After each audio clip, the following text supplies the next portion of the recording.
corporations. They are, but they're all religious-based, too. So they're all about religion and oil and corporations. Could be, and sure. occasionally getting rid of the Nazis.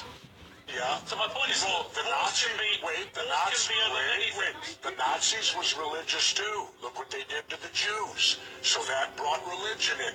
Vietnam was religious because Diem, our puppet president, and our country brought 100 Christian Vietnamese down to the south to be the government. Well, the southern Vietnamese didn't like these religious characters from up north, so they then became the Viet Cong. So all wars, pretty much in my lifetime, have had some religious basis, but certainly big business gets in there because wars are very profitable to certain big businesses. And of course, big business needs to be in the Middle East so that we can get the oil out of the Middle East, so we can get the lithium out of Afghanistan. You know, they discovered a vein of lithium there they say is worth $1 trillion.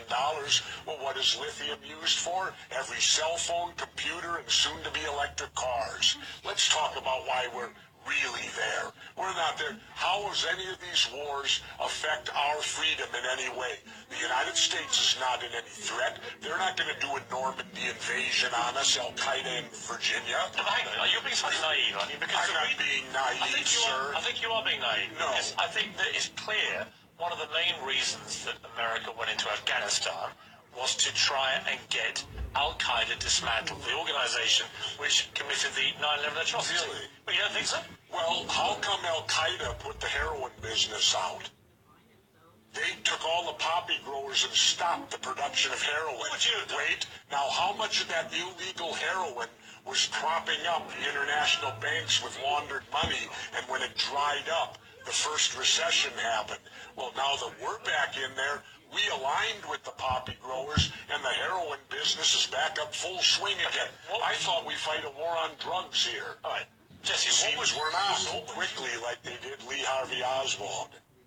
How quick they knew Lee Harvey Oswald killed Kennedy. Because the people who did it were identified and we knew who they were. Well, then why couldn't we have stopped them beforehand if they were identified and we knew who they were? It was a failure of intelligence. Everyone's accepted. No, it wasn't. We knew before with Condoleezza Rice's memo on August 6th when it stated right in the memo, Bin Laden to steal planes and run them into buildings. And more stuff is coming out now also, how much the Bush administration ignored the intelligence. It was almost like they ignored it because they wanted it to happen. Oh, come on, Jesse. No, not it'll come off. Every war starts with a false flag operation. You can't, in all seriousness, sit there and try and make out anybody... Okay, let me ask you this. Let me ask you something.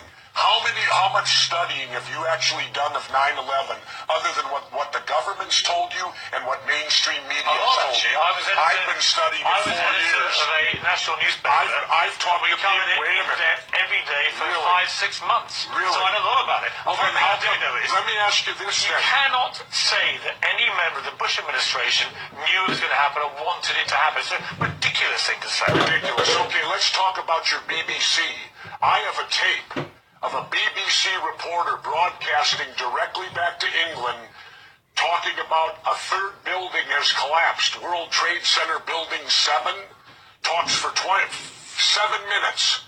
All the while she's talking, World Trade Center Building 7 is still standing right behind her. It didn't fall for another half hour.